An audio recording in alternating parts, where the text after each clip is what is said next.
Live from our 7 Tasmania studios, your nightly news with Kim Miller begins now. Good evening. A truck loaded with dozens of crates of live chickens has crashed off the side of a road near Eaglehawk Neck, killing the 42-year-old driver. The Arthur Highway has been closed for much of the day as crews work to retrieve the vehicle and its cargo. A confronting and deadly scene on the Arthur Highway this morning. A large truck off the road, its contents spilled. Crates carrying thousands of chickens spread across the scene. Came around a slight right-hand bend and has somehow lost control and left the road on the left-hand side. The incident occurred around 5:30. It's unknown at this stage what happened, but the consequences are tragic. The driver was a 42-year-old male from Sorel, and the other passenger was known to the driver. A passerby worked desperately to help, but despite their efforts, the driver died at the scene. His passenger airlifted to hospital with non-life-threatening injuries. It's always a tragedy for family and also not only first responders but also people who actually witness the incident. Investigations are yet to determine how the tragedy unfolded. At this stage, there's no indication that speed was a factor, and toxicology will identify other factors relevant as the time progresses. Cars have been backed up here on the Arthur Highway since early this morning, while authorities undertook the massive logistical exercise to clear the scene. Heavy road vehicle personnel have also been in attendance, and a crane was used to right the truck before its removal. The road reopening late today. A report will be prepared for the coroner. Louise Huber, 7 Tasmania News. The northwest is beginning to return to life after strict lockdowns, with a number of businesses opening their doors after being forced into retail exile. Customers packed some retail stores for the first time in weeks, but the government is warning residents to remain vigilant. Trade is back, and the cash registers are ringing once again. It is good, still quite concerning, but we're happy to be back. Day one in life after lockdown, proving lucrative for Burnie business owner Barry Campbell, customers flocking to snap up their creature comforts. I would expect this morning we've probably had maybe 30. The latest tech goods have been a saviour to many in isolation, but for 2 weeks his store was closed, managing to make ends meet through phone and online orders. We do non-contact delivery, so we've been kept busy.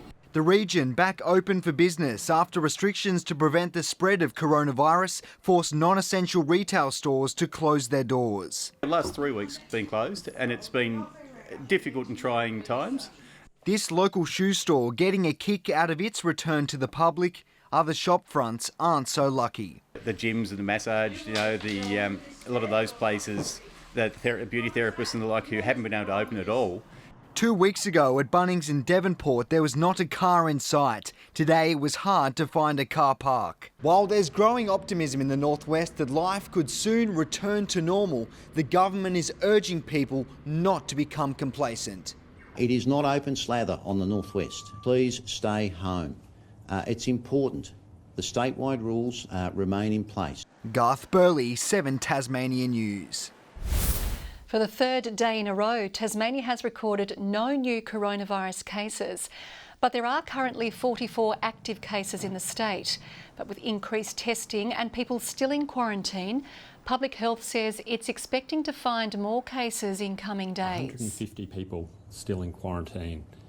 That means that there are still at least 150 people or even more in the community that we don't know yet who may still develop coronavirus.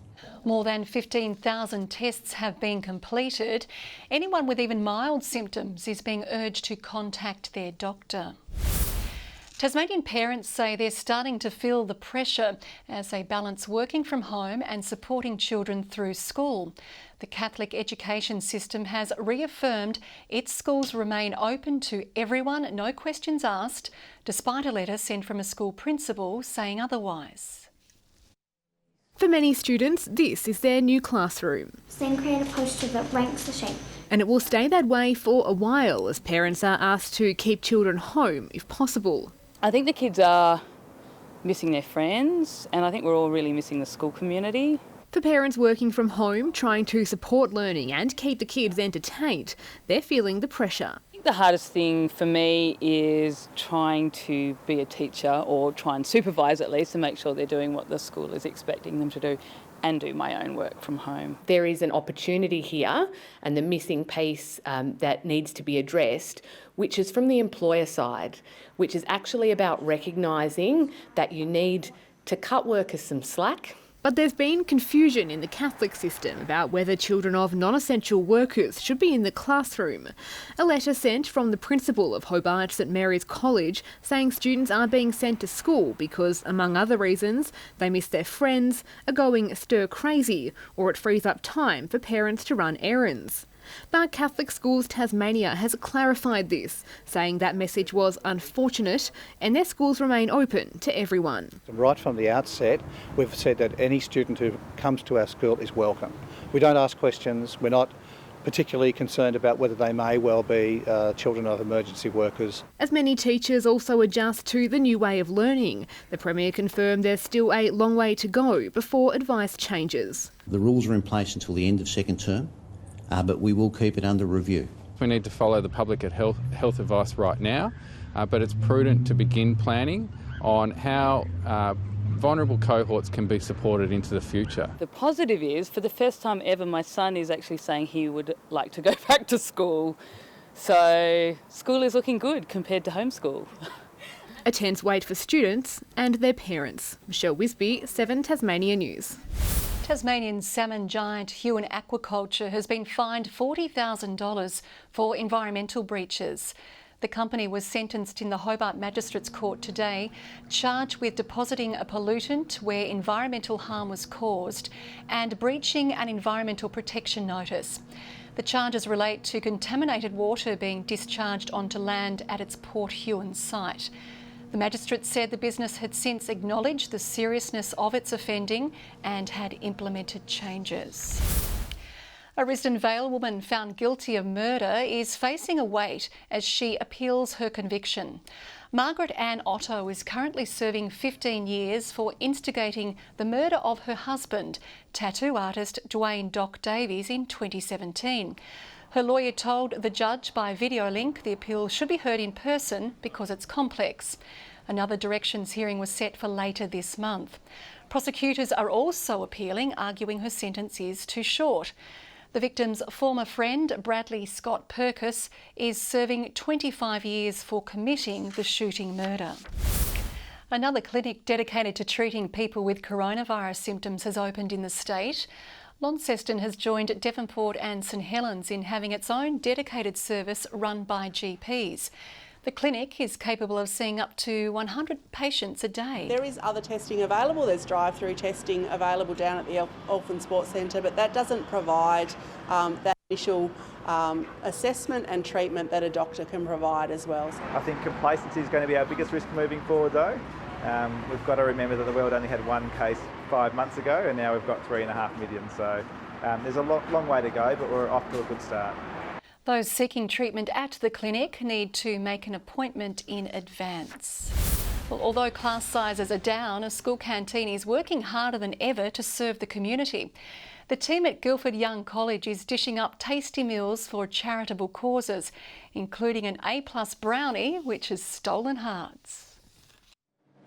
When the school bell rings, the oven timer dings. Canteen connoisseur Megan Campbell and her team are busy preparing hundreds of meals, not for students, but seniors and those who would otherwise be short of a serving. It makes us feel really good just to give it all back and, to keep us busy and just to see the smile on their faces as well is just, it's nice. It's uplifting actually.